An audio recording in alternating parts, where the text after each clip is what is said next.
Welcome to the Salish Sea Fellowship Sunday afternoon service. In this recording, Penny Ridderbusch will present her Reflections from a Pilgrimage on the Camino de Santiago. We hope you enjoy this recording of our service, and we hope to see you in person some Sunday afternoon. Thanks for listening.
Good afternoon. Can you hear me? Is this on? Yes. It's on. It is on. Maybe I just need to stand a little closer. How's that? All righty. Eat the ice cream cone. Thank you.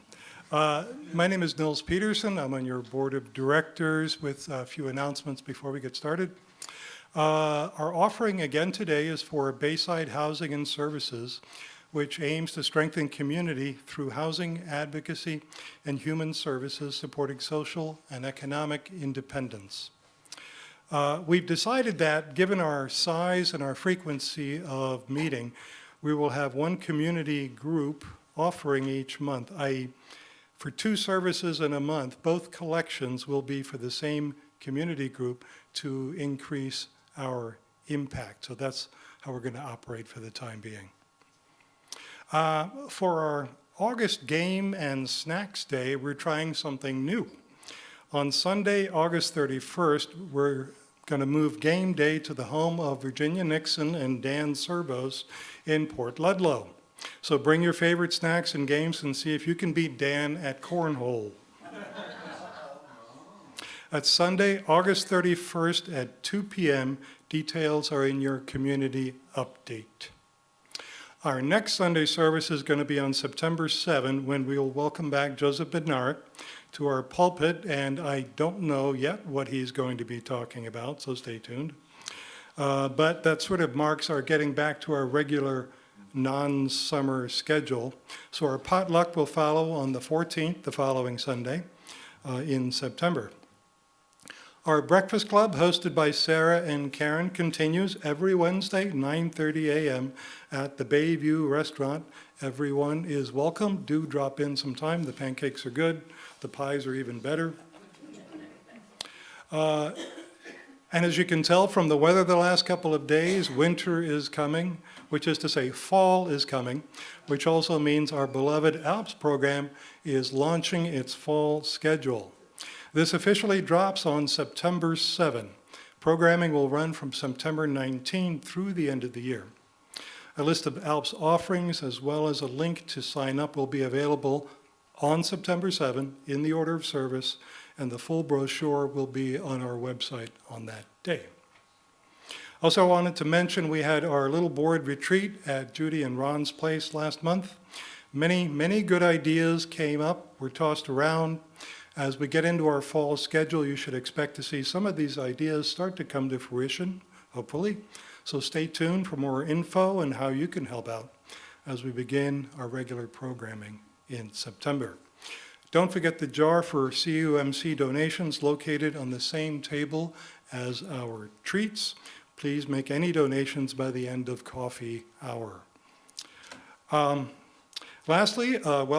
lastly, I wanted to mention a couple things. First, welcome back Ikue to behind the piano. Well-heeled, hopefully. Also wanted to mention I will be out of town starting this coming Friday through September 10, so Rob Wamstad will be in charge right over there. So, good afternoon, everyone. Welcome to the Salish Sea Fellowship. We are a religious community with open hearts and open minds. We embrace the traditional principles of Unitarianism and Universalism. My name is Kendra Golden, and I'm your pulpit assistant today. Our speaker today is Penny Ridderbusch. She is a member of this congregation, and in lieu of a more formal resume, a fun fact, she went to Port Townsend High School. In the spring of 2024, she went to Portugal to walk the Camino de Santiago. We will hear her reflections on that experience, and she is also providing a tarta de Santiago, cake of St. James. It is on our refreshment table today. The recipe originated 1,000 years ago in Galicia. It is made from almonds, hence gluten-free, and is adorned with the traditional cross of St. James. So at this time, if you have not already done so, please silence your cell phones so as not to disturb our time together. And so now, I invite us to settle in and quiet our minds, and we will begin our sacred time together by ringing the chime.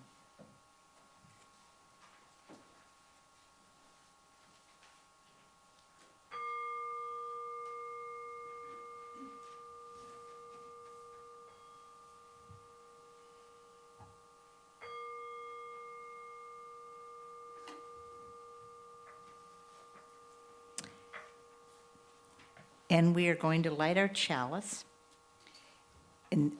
with these words. We kindle a flame that we trust will lead us forward as we travel in unknown lands, where the question, shall I ever get there, resounds as a clear, pure note in every silence.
While we listen to our Salish singers, the ushers will come among you with baskets so we can contribute to Bayside housing.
The reading today is from a poem called Caminante no hay camino by the Spanish poet Antonio Machado.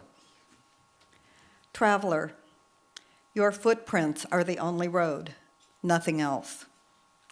Traveler, there is no road. You make your own path as you walk. As you walk, you make your own road. And when you look back, you see the path you will never travel again. Traveler, there is no road, only a ship's wake on the sea.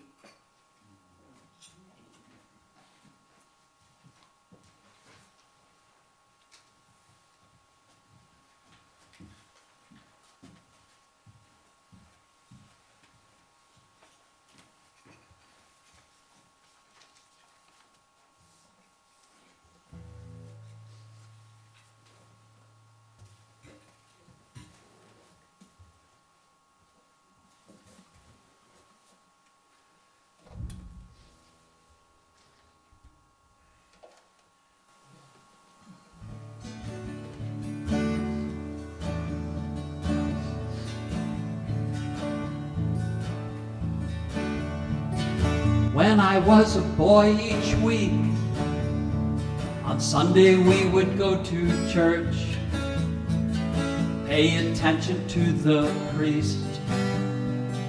He would read the holy word, consecrate the holy bread. Everyone would kneel and bow. Nay, the only difference is everything is holy now.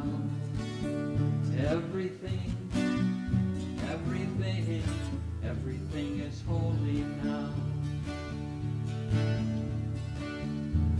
When I was in Sunday school, we would learn about the time Moses split the sea in two, Jesus made the water wine. And I remember feeling sad that miracles don't happen still, but now I can't keep track, 'cause everything's a miracle. Everything, everything, everything's a miracle.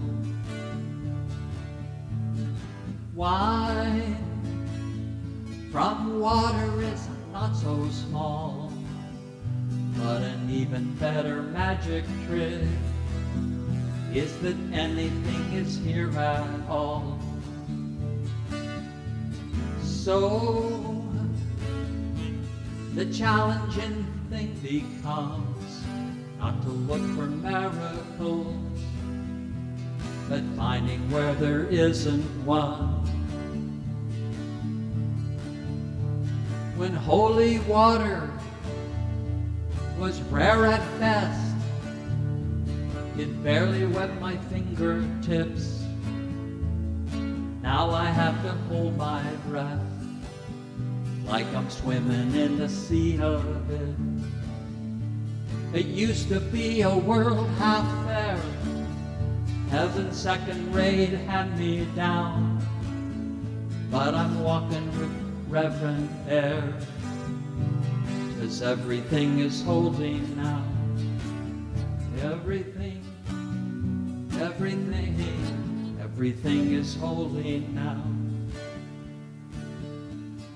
Read a questioning child's face, say it's not a testament, that'd be very hard to say. See another new morning come, say it's not a sacrament, tell you that it can be done.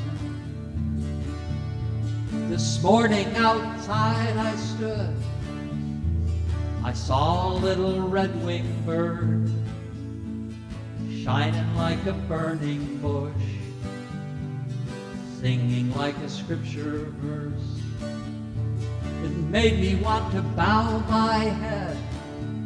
I remember when church let out, how things have changed since then. Everything is holy now. It used to be a world half fair, heaven's second rate hand me down, but I'm walking with a reverent air, 'cause everything is holy now. Everything, everything, everything is holy now.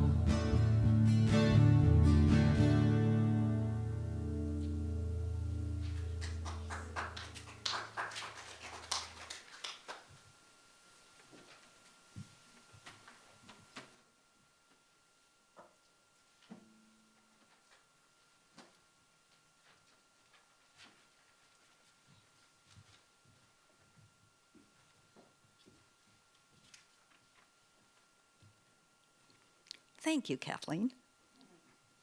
Good afternoon.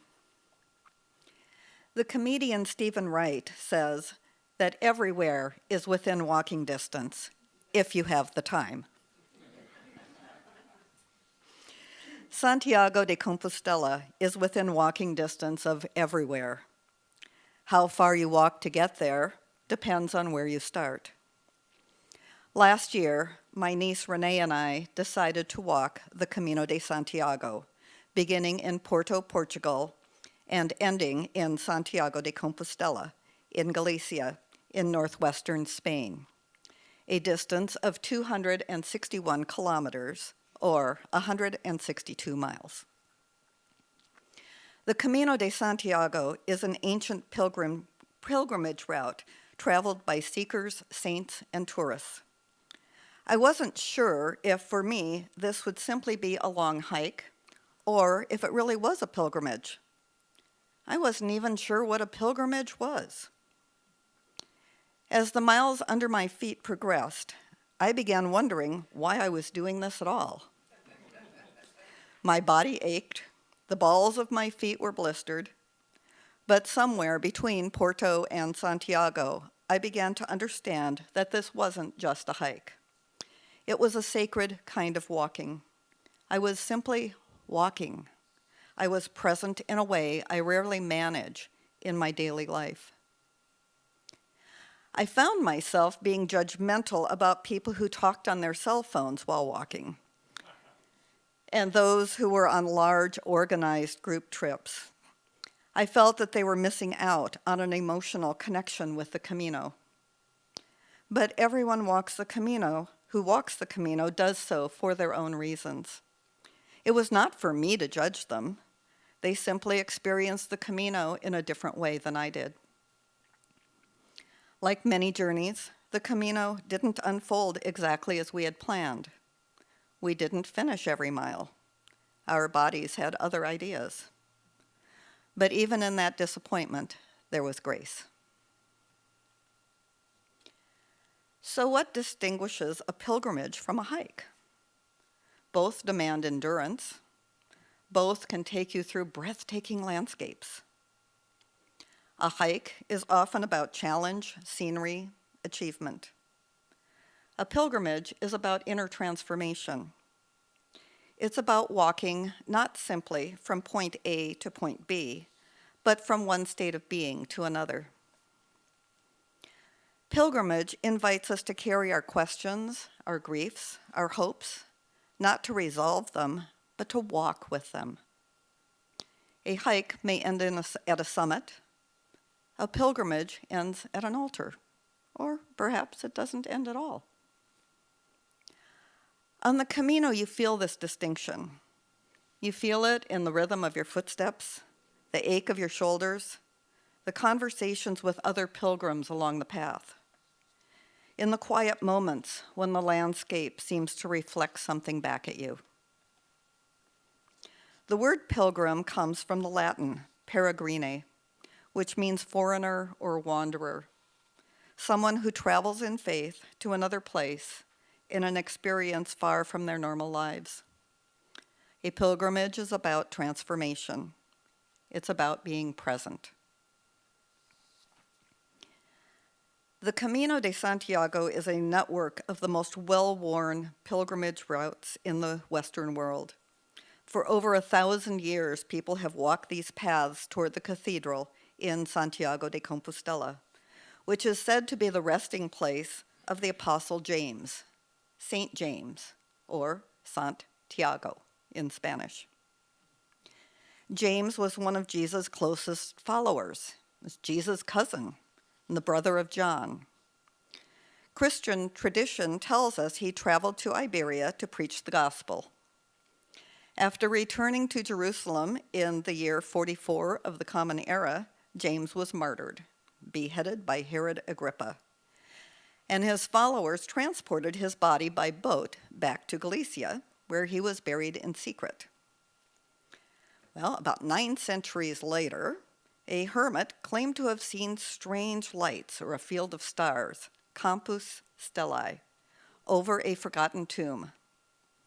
The remains were declared to be those of the Apostle James, a cathedral was built, and soon Santiago de Compostela became a magnet for pilgrims. In the medieval era, people walked the Camino for penance, for healing, to seek miracles or forgiveness. Many didn't survive the journey. Pilgrims faced wolves, robbers, hunger, and illness, but still they came.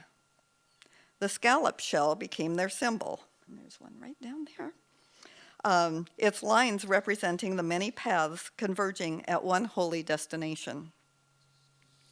Today, people walk the Camino for many reasons: faith, healing, grief, curiosity, or simply for the adventure of it. The Camino usually starts in France, Portugal, or Spain, but it can start anywhere in Europe, or even at your doorstep. And it always ends in Santiago de Compostela. The Camino is a muddy path, a busy highway, a misty forest, a rocky 2,000-year-old Roman road. The Camino is carrying only what will fit in your pack and realizing that you've packed too much. It's having your most prized possessions be your backpack and a rain poncho. It's realizing that you don't need most of what you have at home. The Camino is wearing the same 2 outfits day after day and not caring if they're a little stinky. The Camino is blistered feet and tired legs.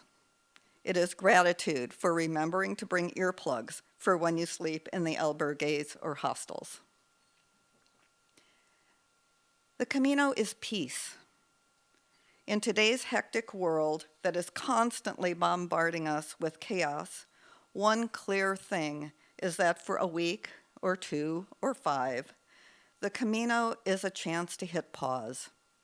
Hit pause on social media, hit pause on politics, hit pause on life's demands. Your only concerns are finding food, finding water, and finding shelter for the night. You just follow the yellow arrows and keep moving forward. You learn that the only thing you need is time. Time to pace yourself, time to smell the eucalyptus, time to listen to the birds, time to enjoy food you've never tried before, time to pet a local cat, time to evaluate your life. The Camino is way too long, but ends too soon. Our route was 162 miles long, and we planned on walking it in 14 days. I assessed my weakest body parts and took precautions to deal with those areas. We equipped ourselves with a recommended guidebook. I entered our planned route on an Excel spreadsheet, of course. We prepared ourselves mentally and physically for this adventure. We set out on the Camino in May of 2024. Starting in Porto, we headed north. We followed yellow arrows, scallop shells, and centuries of footsteps toward Santiago de Compostela. We walked in sunshine and in rain, a lot of rain. Each day brought new terrain. We walked through fragrant eucalyptus forests and cobblestone villages, through open fields and across winding rivers. Sometimes we walked together, sometimes we walked separately. Sometimes we walked with strangers who became companions for a while. We shared stories, silence, meals, and encouragement. And we always parted ways with the words, Buen Camino, good path. We began the Camino with plans, how far we'd go each day, where we'd sleep. But the Camino has a way of laughing at plans. Your body decides how far you can go. A closed cafe forces you to go hungry. A reservation at a hostel is made for the wrong day. Your pack that you sent ahead goes missing. Blisters, damaged toenails, a sore knee, a wrong turn, never-ending rain, these become your teachers. You deal with the disappointment of realizing that after walking 128 miles, you will not be physically able to complete the journey by foot. You listen to your body and to your travel companion. You remain flexible, you change your plans, you remain safe. There is something profoundly humbling about walking day after day with only what you can carry. You start to let go of things, not just things you overpacked, but illusions. Illusions of knowing who you are and what matters, illusions of ego, illusions of completing the walk. You arrive in Santiago not by foot as you had planned, but by train.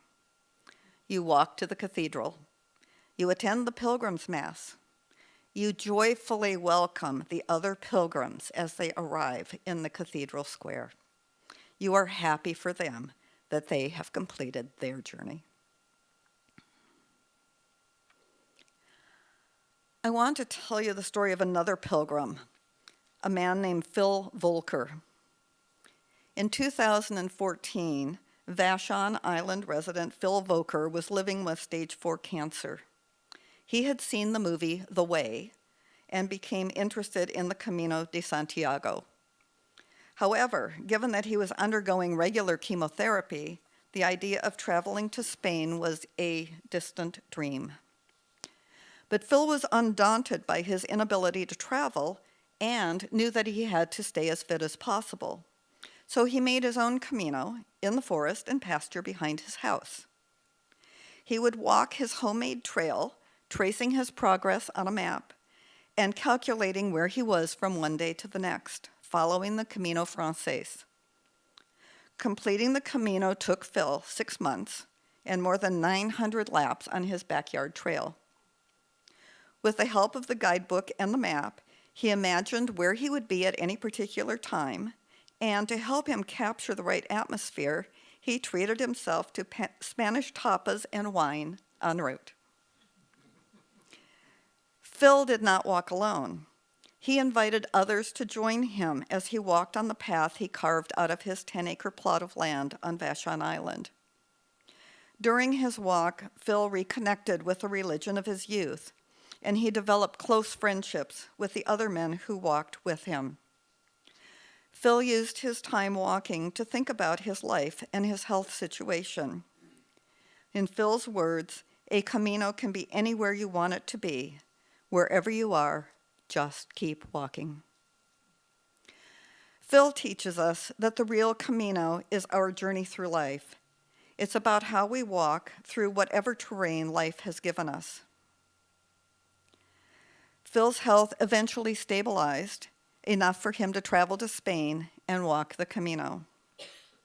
He died at age 73, which was the same age I was when I walked the Camino. Unitarian Universalism doesn't have a prescribed theology of pilgrimage. We don't venerate saints in the way some religions do, but we do affirm the worth of spiritual journeys, of seeking truth and meaning, of living lives of compassion and authenticity. Pilgrimage in a UU context isn't about creed, it's about transformation. It's about taking a long walk with your soul, listening for what's broken and what's ready to heal. It doesn't require a plane ticket, and as Phil reminds us, your own backyard can be sacred ground. Along the Camino, there's a saying, the Camino provides. It doesn't mean you get what you want. It means what you need tends to appear. A shelter with food and coffee appears in the middle of nowhere on a stormy day. A trail marker appears just as you begin to think you are lost. A hard moment shows you how strong you are or how vulnerable. As I walked, I thought of the people who had walked before me, some 1,000 years ago, some just days before. Their energy lingers as if the path itself remembers them. I remember from the woman from Dominica who was walking the opposite direction toward Fatima. The 83-year-old Brazilian man I sat with on a park bench who had walked the Camino many times and shared his stories with me. The man from South Africa with whom we shared a meal. The young woman from Amsterdam with whom I had a late-night conversation about the differences between our two countries. They too were pilgrims, like Phil, like my niece Renee, like me, perhaps like you. So in the spirit of the Camino, I offer you a few questions, not for answers, but for reflection. What journey are you on right now? What are you walking toward? What are you carrying that you might lay down? What part of your life feels like sacred ground? Who are your fellow pilgrims? The Camino taught me that we are all more capable than we believe and more vulnerable than we let on. It provided an invitation to accept my limits with grace, and it taught me that we are never really walking alone. May we each walk our paths with intention, courage, and humility. May we be open to wonder. May we remember that the holy can be found in everything, everywhere. Buen Camino.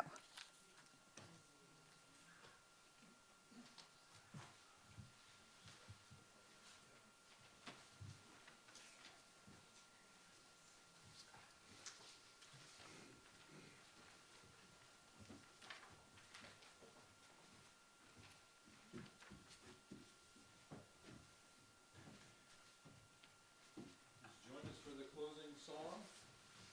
I think you know this one.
Let's repeat our closing words together.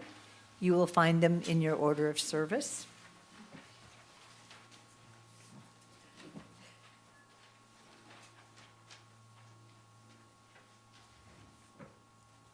We extinguish this flame, but not the love and joy of being freely together. We carry that joy until we meet again.